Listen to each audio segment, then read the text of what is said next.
현장의 소리는 귀가 아니라 바로 그곳에서 눈으로 듣는 것입니다. 대한민국 곳곳에서 열일하는 청년들, 그들의 소리를 듣기 위해 오늘도 달려갑니다. 2030 청년 정책 투어. 대한민국 제2의 도시 부산에서 대화의 장을 활짝 열어봅니다. 지자체별로 조성되고 있는 청년 공간. 과연 어떤 활동들이 진행되고 있는지, 청년들이 원하는 정책의 방향성은 무엇인지 이야기를 들어보는 시간을 가졌는데요. 먼저 부산의 상징 영도를 청년들이 모이는 젊은 영도로 가꾸어가는 청년들과 한자리에 모였습니다. 과연 그들은 어떤 생각을 가지고 있을까요? 또 그들이 추구하는 부산의 미래와 현실 사이의 거리감은 어느 정도인지 현장 아니면 들을 수 없는 고민과 생각을 들을 수 있었는데요. 지금 이제 주민으로서 청년들이 별로 없다 보니까 정책을 만들든 아니면 어떤 주민 대상의 모임을 하든 이런 거에 있어서는 청년 위주가 아닌 거예요.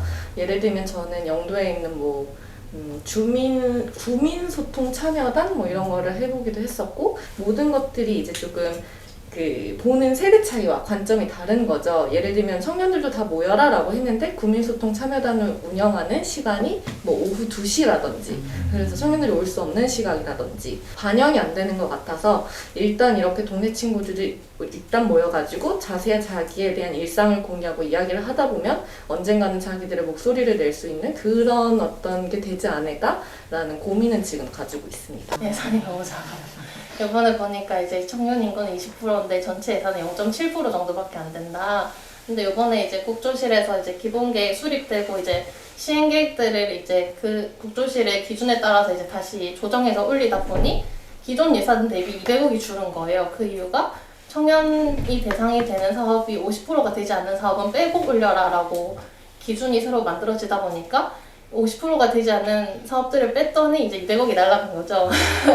근데 이미 서울에서 청년 정책이 중요하다고 얘기가 나올 때는 일자리뿐 아니라 삶 전반에서 어떠한 문제가 있기 때문에 수당이 만들어지고 하는 설득 속에서 만들어졌잖아요. 근데 부산은 설득이 아직은 그런 과정이 없었던 거죠. 이제 지역사회 어떤 역할을 해야 되고 이제 지역사회 발전을 위해서 청년 정책을 좀 보는 그런 시선들에서 지역이 주도하는 그런 기업 지원 일자리 말고 청년들이 직접 만들어내는 그런 일자리들을 해야 된다라고 얘기했을 때 조금 동기화가 안 되는 것 같아요. 공공일자리를 하더라도 청년들이 직접 공공일자리를 만들어 보는 거, 이런 정책도 이제 위에서 역할을 정해서 일자리를 주는 거 말고 그런 정책들로 만들어 보면 어떨까? 저는 청년 문제는 진짜 일자리 문제가 우선 1차 해결이 돼야 되는 거는 그건 정말 근본적인 문제인 것 같아요.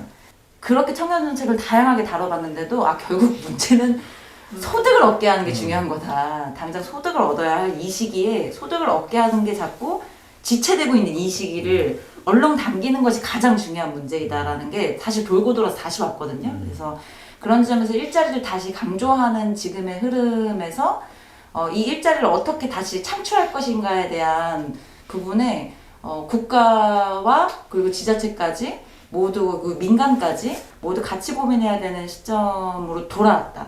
청년들이 주장을 해줘야 우리도 만들지 라고 얘기를 하고, 한쪽에서는 너네가 의지를 보여야 우리도 주장을 하지, 약간 이런 느낌인 것 같은데, 그럼 여기서의 해결을 할 수 있는 주체는 누가 돼야 될 거냐, 그러니까 행정 차원, 지자체 행정 차원에서 해결이 돼야 될 거냐, 아니면 청년들이 조직적으로 왜 움직이지 않느냐에 대해서 청년들이 답을 해야 되냐라는 이 두 가지를 막 고민하다 보면 저는 둘 다 어느 정도 책임이 있겠지만 그렇다고 어느 한쪽이 답이다라고 얘기는 할 수는 없는 것 같은? 그러니까 왜냐면 상호 유기적인 관계 속에서 이런 것들이 만들어진다고 생각을 해서 청년 정치인들이 이런 것들을 설득하고 주장하고 그 모먼트를 좀 묶어내고 좀 훑어낼 수 있는 게 되게 필요하지 않을까라는 생각이 저는 좀 드는 것 같아요.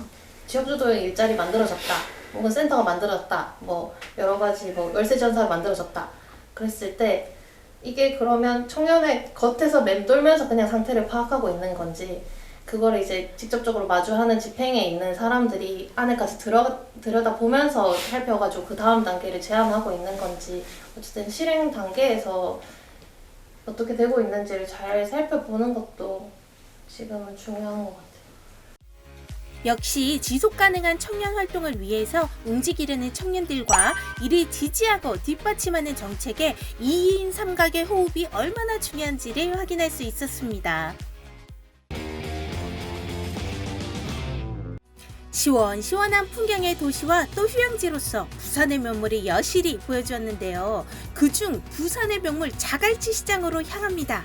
이곳에서 부산에서 처음으로 운영되는 청년센터가 자리 잡고 있기 때문이죠. 크게 기능은 아마 지금 사업계획 조정을 하고 있는데 서울로 치면 청년허브의 축소판 같은 모델 정도로 보시면 될 것 같긴 해요. 청년허브가 주로 하고 있는 얘기 이제 활동지원 사업 같은 공모 사업 같은 것들을 기반으로 현장 주체들 활성화시키는 작업 같은 걸 하기도 하고, 그리고 이제 정책 기획도 있죠. 자체 예를 들면 기획 연구를 하기도 하고 뭐 당사자 연구 공모를 하기도 하고 이러면서 약간 의제를 빼거나 예를 들면 내용을 확산시키는 역할, 그런 것들이 두 개가 기본적으로 들어가 있고, 또 똑같은 건 부산청년정책센터 사무국도 여기 들어와 있어요. 그래서 거의 동일하겠네요. 청년허브 초창기 축소 모델하고. 그래서 그렇게 세 가지를 메인 사업으로 놓고 이것저것 새로운 시도를 해봐야 되는 상황이고, 부산에는 여태 청년센터가 없었거든요.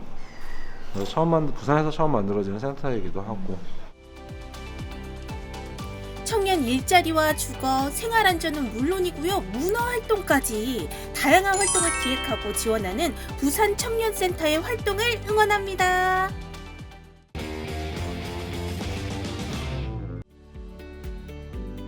이번에 찾은 곳은 부산 청년 문화를 주도하는 특별한 공간입니다.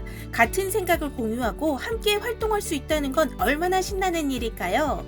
협동조합을 만들어 활동하고 있는 부산 청년들을 만날 수 있었는데요. 그들이 추구하는 부산의 미래를 만들어가는 일에 꼭 필요한 것은 무엇인지 속 깊은 이야기를 들어봅니다.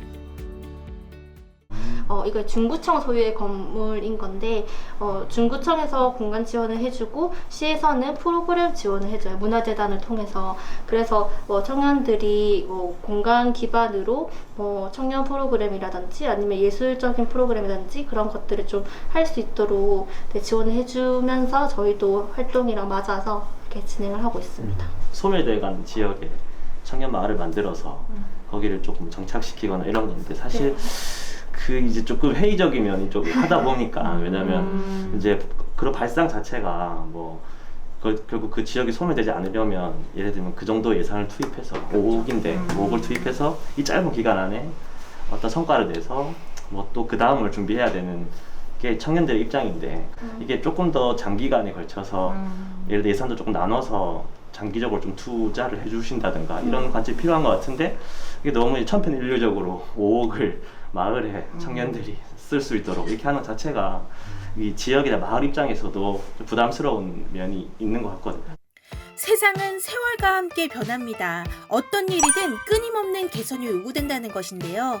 지자체가 사는 길 또한 결국 미래를 만들어가는 청년층의 안정적 활동 지원에 달려있을 것입니다.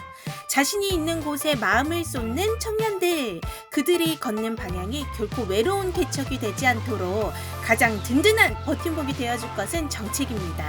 이것이 지역 청년들을 만나는 자리가 계속되길 바라는 이유겠죠. Things aren't going my way, 'cause that would be boring. Spend